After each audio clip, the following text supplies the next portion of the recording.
ये कहानी है एक लड़के की। इस लड़के का नाम होता है एरन रॉल्स्टन। एरन हाइकिंग के लिए जाता है और जिस जगह पर वो जाता है वो पूरा इलाका वीरान होता है। वहाँ पर दूर दूर तक कोई भी नहीं होता और जब वो हाइकिंग कर रहा होता है तभी उसे दो लड़कियां दिखती हैं। दरअसल ये लड़कियां अपना रास्ता भूल चुकी होती है। एरन बोलता है क्या मैं तुम्हारी कुछ मदद कर सकता हूँ, और वो उन दोनों के पास जाता है। इनका नाम होता है क्रिस्टी और मेगन। एरन इन दोनों को सही रास्ता बताता है और इन्हें गाइड करने के लिए इन्हीं के साथ आगे के सफर पे निकल जाता है। और जब वो काफी आगे पहुंच जाते हैं तो एरन इन्हें बोलता है कि मैं एक और रास्ता जानता हूँ और मैं गारंटी देता हूँ कि आपको उस सफर में बहुत मजा आने वाला है। और ये तीनों के तीनों पहाड़ी दर्रों से आगे बढ़ना शुरू कर देते हैं। ये रास्ते बहुत पतले होते हैं और जब ये तीनों कुछ आगे पहुँचते हैं तो एरन वहाँ से कूद जाता है। ये देखकर वो दोनों डर जाते हैं। उन्हें लगता है कि एरन गिर गया। तभी एरन नीचे से आवाज लगाता है क्योंकि नीचे बहुत सारा पानी होता है और एरन उन दोनों को भी नीचे कूदने के लिए कहता है। और इसके बाद ये दोनों भी एक एक करके नीचे कूद जाते हैं और इस खेल में इन्हें बहुत मजा आता है। ये काफी समय तक उस पूल में एंजॉय करते हैं और उसके बाद वहाँ से निकल जाते हैं। वहाँ से निकलने के बाद एरन को हाइकिंग के लिए आगे जाना होता है और क्रिस्टी और मेगन को अपने घर। अब ये एक सेल्फी खींचते हैं। एरन पूछता है क्या फिर हम दोबारा कभी मिलेंगे। मेगन बोलती है कि कल रात को हमारे घर पर पार्टी है और तुम भी आ सकते हो। और इसके बाद एरन वहाँ से निकल जाता है। एरन अब आगे पहाड़ी दर्रों से आगे बढ़ रहा होता है। वो इस पूरी हाइकिंग को बहुत एंजॉय कर रहा होता है, लेकिन यहाँ के रास्ते बहुत संकरे और बहुत खतरनाक हैं। और जब एरन दो संकरी पहाड़ियों से नीचे उतर रहा होता है तभी वहाँ पर एक पत्थर होता है। एरन उसका सहारा लेता है लेकिन वो पत्थर खिसक जाता है। इसकी वजह से एरन नीचे गिरता है और वो पत्थर जिसका उसने सहारा लिया था वो एरन के हाथ के ऊपर आकर गिर जाता है। अब एरन का हाथ दो संकरी पहाड़ियों के बीच में एक पत्थर के नीचे फंस चुका है। हालांकि उसको ज्यादा चोट नहीं लगी होती, लेकिन उसका हाथ अब वहाँ से नहीं निकल सकता।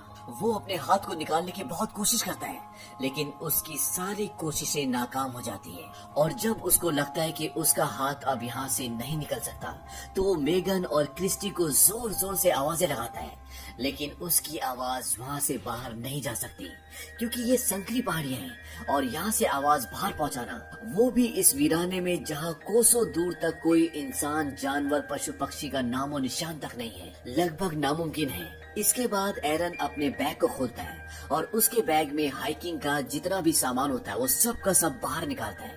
उसे यहाँ से किसी भी कीमत पर निकलना होगा क्योंकि वो जानता है कि यहाँ पर शायद कई महीनों तक कोई भी ना आए। अब जो उसने यहाँ पर सामान निकाला होता है उसमें एक छोटा सा नाइफ भी होता है और वो उस नाइफ के जरिए चट्टान को साइड से तोड़ने की कोशिश करता है, लेकिन ये एक ठोस चट्टान है और इसके साथ साथ एरन का सीधा हाथ चट्टान के अंदर फंसा होता है। इसीलिए उसे उल्टे हाथ से काम करने में और भी परेशानी हो रही होती है, लेकिन फिर भी एरन हार नहीं मानता। वो लगातार उसको काटना शुरू करता है और इसी दौरान उसका नाइफ उसके हाथ से छूटकर नीचे गिर जाता है और वो अब उस नाइफ को हाथ से नहीं उठा सकता क्योंकि वो उससे दूर होता है। लेकिन फिर भी किसी तरह से एरन उस नाइफ को अपने तक खींच लेता है और एक बार फिर से वो चट्टान को काटना शुरू करता है, लेकिन वो इस काम में पूरी तरह से नाकामयाब रहता है और उसके नाइफ की धार भी पूरी तरह से खत्म हो जाती है। और अब रात हो जाती है और एरन को यहाँ पर फंसे हुए कई घंटे हो चुके हैं। उसे नहीं पता कि वो यहाँ से कैसे निकल सकता है, इसीलिए वो लगातार यहाँ से निकलने की, अपने हाथ को निकालने की कोशिश करता रहता है। और अब एरन को यहाँ पर फंसे हुए 25 घंटे हो जाते हैं, लेकिन अभी भी उसे निकलने का कोई रास्ता नहीं मिलता। इसके बाद वो अपने कैमरे को ऑन करता है और उसमें अपनी रिकॉर्डिंग करना शुरू करता है। वो बताता है कि पिछले 25 घंटों से मैं यहाँ पर फंसा हूँ और किसी को नहीं पता कि मैं यहाँ पर हूँ क्योंकि वो किसी को बिना बताए यहाँ पर आया होता है। वो ये भी बताता है कि उसके पास खाना बहुत कम है और पीने के लिए भी सिर्फ 400 से 500 ml पानी है। अब जब वो सब कुछ रिकॉर्ड कर रहा होता है तभी उसे ऊपर से कुछ आवाज आती है और उसे लगता है कि वहाँ पर कोई है और एरन जोर जोर से चिल्लाने लगता है, लेकिन उसके चीखने का, चिल्लाने का कोई फायदा नहीं होता क्योंकि वहाँ पर कोई होता ही नहीं है। और कुछ घंटों के बाद एक बार फिर से रात हो जाती है। एरन को भूख लगती है और उसके पास जो खाने का बचा कुचा सामान होता है वो उसे खाता है। और तभी उसे याद आता है कि आज रात को क्रिस्टी और मेगन ने उसे बियर पार्टी में बुलाया था और वो उस पार्टी को इमेजिन करना शुरू कर देता है, बातें भी करता है। दरअसल अकेले में ये सब होना बहुत आम बात होती है और उसे वो पल भी याद आता है जब वो हाइकिंग के लिए सैटरडे को अपने घर से निकल रहा था। उसी दौरान उसकी मॉम का कॉल भी आता है, लेकिन वो उनका कॉल रिसीव नहीं करता। उन्हें नहीं बताता कि वो हाइकिंग के लिए जा रहा है। अगर शायद वो उन्हें बता देता तो हो सकता था कि वो उसे ढूंढते हुए यहाँ तक पहुँच जाते, लेकिन अब किसी को नहीं पता कि एरन कहाँ पर है। अब तीसरे दिन यानी कि मंडे को एरन एक पुली बनाता है। वो रस्सियों से उस पत्थर को बांधता है जो पत्थर उसके हाथ के ऊपर है, और रस्सी के दूसरे हिस्से से वो उस पत्थर को उठाने की कोशिश करता है, लेकिन बहुत कोशिश करने के बाद भी वो पत्थर हिलता तक नहीं। इसके बाद वो रस्सी के उसी सिरे को पैर में फंसाकर उस पत्थर को पूरे जोर से उठाने की कोशिश करता है, लेकिन इस बार भी उसे कामयाबी नहीं मिलती। और अब तीसरे दिन एरन का पीने का पानी भी खत्म हो जाता है, और जब उसे यूरिन आता है तो वो उस यूरिन को अपनी बोतल में भर लेता है, क्योंकि अगर उसे पानी नहीं मिलेगा तो मर जाएगा, और अब उसे अपना ही यूरिन पीना पड़ेगा। यहाँ पर उसके पास कुछ भी काम नहीं है, इसीलिए वो छोटी छोटी बातों को भी ध्यान में रखता है। वो इस जगह से हिल भी नहीं सकता। वहाँ पर कुछ इंसेक्ट्स भी कभी कभी आते हैं, और अगर वो उन्हें मार कर खाना चाहता है तो उसे इंतजार करना पड़ेगा कि वो उस तक पहुँचे। इसके साथ साथ एरन को इस पहाड़ी दर्रे में एक दिन में केवल 15 मिनट ही धूप मिलती है। उसके बाद धूप वहाँ से चली जाती है। 3 दिनों के अंदर एरन यहाँ पर भूख से, प्यास से और इस माहौल से पूरी तरह से परेशान हो जाता है, और अब वो ये तय करता है कि वो अपने हाथ को काटेगा। वो अपने हाथ को ऊपर से अच्छे से बांध लेता है, और उसके पास जो नाइफ होता है वो उससे अपने हाथ को काटने की कोशिश करता है, लेकिन अब उसकी धार खत्म हो चुकी है, जिसकी वजह से उसके हाथ की पतली सी स्किन भी उस चाकू से नहीं कटती। इस बात से एरन को डिसअपॉइंटमेंट होता है, और वो कैमरे में रिकॉर्ड करता है कि कभी भी चाइना के सस्ते टूल्स मत खरीदना, ये किसी काम के नहीं होते। और इस तरह से एक और दिन खत्म हो जाता है। रात हो जाती है। एरन को अपने पिछले दिन बहुत याद आते हैं। उसे अपना परिवार, अपनी एक्स गर्लफ्रेंड और बहुत सारे दोस्त याद आते हैं, और जब वो उन सब को याद कर रहा होता है तभी ऊपर आसमान में बादल गिराते हैं और बहुत जोर से बारिश होना शुरू हो जाती है। और एरन के पास अभी तक पानी खत्म हो चुका था। वो अपनी बोतल में पानी भर लेता है, और पानी उन पहाड़ी दर्रों में आना शुरू हो जाता है जहाँ पर एरन फंसा हुआ है, और धीरे धीरे पानी का लेवल बढ़ता ही जाता है, और एरन उसमें डूबना शुरू हो जाता है। क्योंकि पानी में ग्रेविटी कम होती है, इसीलिए हम भारी से भारी चीज को आराम से उठा सकते हैं। और एरन अब पानी के अंदर जाकर उस पत्थर को उठाने की कोशिश करता है जो उसके हाथ पर है, और बहुत मुश्किलों के बाद वो उस पत्थर को उठा लेता है और उसका हाथ वहाँ से निकल जाता है। इसके बाद वो भागता हुआ अपनी गाड़ी तक जाता है, अपनी गाड़ी में बैठता है और कैन्यन लैंड नेशनल पार्क से निकल जाता है। लेकिन ये सब एक सपना होता है। एरन अभी भी उस पहाड़ी दर्रे में फंसा हुआ है, और वो जोर जोर से चिल्लाना शुरू कर देता है। उसे यहाँ पर काफी दिन हो चुके हैं, इसीलिए उसे अजीब अजीब सपने और साथ में हेल्यूसिनेशन भी होना शुरू हो जाते हैं।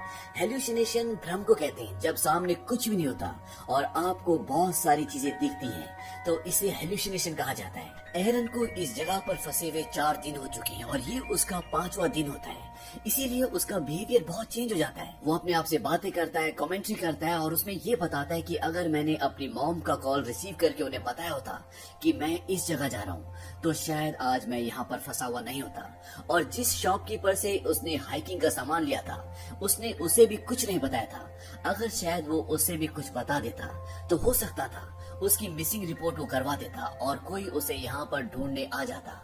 एरन अपनी मॉम और डैड को कहता है कि मैं तुमसे बहुत प्यार करता हूँ, और वो ये सब इसलिए रिकॉर्ड कर रहा होता है क्योंकि अब उसकी खुद भी यहाँ से निकलने की उम्मीदें टूट चुकी हैं। वो प्यासा है, वो भूखा है, उसके शरीर में जान नहीं है, और ये बहुत बड़ा पत्थर जिसे वो हिला भी नहीं सकता। उसने एरन की पूरी जिंदगी को इस पहाड़ी दर्रे में रोक कर रख दिया है।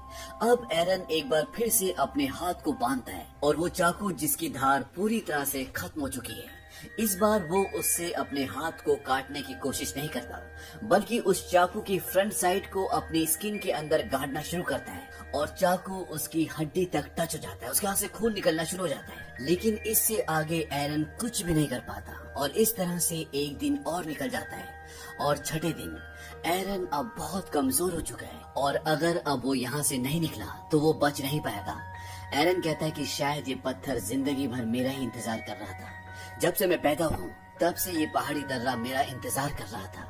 मेरी डेस्टिनी शायद यही है। और वो वहीं उसी चट्टान पर RIP यानी कि रिप रेस्ट इन पीस और अपना डेट ऑफ बर्थ लिखता है और नीचे अपना नाम, क्योंकि अब उसने यकीन कर लिया होता है कि अब वो यहाँ से जिंदा वापस नहीं जा सकता। और वो वहाँ पर उसी तरह से निढाल हो जाता है। अगली सुबह यानी कि छठे दिन जब उसको हल्का सा होश आता है तो उसे कुछ विजन्स आते हैं और उन विजन्स में वो एक बच्चे को देखता है जो उसका फ्यूचर सन होता है। और अपने बच्चे के साथ वो देखता है कि वो खेल रहा है और तभी उसके अंदर एक आत्म शक्ति आती है और वो अपने फंसे हुए हाथ को ऑपोजिट साइड पुश करना शुरू करता है और अपने हाथ की हड्डी को तोड़ देता है। और इसके बाद जो उसके पास चाकू होता है उस पर उसने धार लगा ली होती है और धीरे धीरे वो अपने हाथ को काटना शुरू करता है और इस तरह से वो अपने हाथ को अपने शरीर से अलग कर देता है। और आज छठे दिन अपने हाथ का बलिदान देने के बाद एरन अपने आप को इस पत्थर से, इस दर्रे से आजाद कर पाता है। वहाँ से निकलने से पहले वो अपने हाथ की फोटो भी खींचता है, उस हाथ की जो अभी भी उस पत्थर में फंसा हुआ है। अब एरन बहुत मुश्किल से इस पहाड़ी दर्रे से बाहर निकलता है और बाहर निकलने के बाद वो देखता है कि वहाँ पर बारिश का कुछ पानी जमा होता है। एरन उस जगह पर जाता है और बहुत सारा पानी पीता है, क्योंकि पिछले 6 दिनों से एरन ने न खाना खाया है और न अच्छे से पानी पिया है, इसीलिए वो जी भर के पानी पीता है। और इसके बाद वो वहाँ से आगे निकलता है और उसे आसमान में उड़ता हुआ वो रेवन भी दिखता है, जिसे हर रोज वो उस पहाड़ी दर्रे से देखता था। आज वो खुद भी उस रेवन की तरह आजाद हो चुका है। लेकिन अभी भी कैनियन लैंड्स नेशनल पार्क से निकलना इतना आसान नहीं है, क्योंकि ये एक बहुत बड़ा बियड़ है। लेकिन एरन अपनी आत्मशक्ति को नहीं खोता। वो दर्द से पीड़ित होने के बाद भी आगे बढ़ता ही जाता है और तभी उसे एक परिवार दिखता है जो हाइकिंग के लिए यहाँ पे आता है और एरन उन्हें आवाज लगाता है। वो भागते हुए उसके पास आते हैं और वो एरन की मदद के लिए सिक्योरिटी को बुलाते हैं और इसके बाद वहाँ पर एक हेलीकॉप्टर आता है और एरन को वहाँ से उस हेलीकॉप्टर में हॉस्पिटल ले जाया जाता है। कुछ समय बाद एरन बिल्कुल ठीक हो जाता है और एरन ने जो अपने बच्चे के विजन देखे थे आगे चलकर वो सच होता है। 3 साल बाद एरन एक लड़की से मिलता है जिसका नाम जेसिका होता है और इन दोनों की शादी हो जाती है और इसके बाद एरन का एक बेटा होता है जिसका नाम लियो होता है। एरन ने इन 6 दिनों में मौत को बहुत नजदीक से देखा, लेकिन उसके बाद भी एरन अपना पैशन नहीं छोड़ता। वो अभी भी क्लाइंबिंग करता है और वो जहाँ भी जाता है वो वहाँ पर ये नोट जरूर लिखता है कि वो कहाँ जा चुका है। और इसी के साथ ये कहानी खत्म हो जाती है।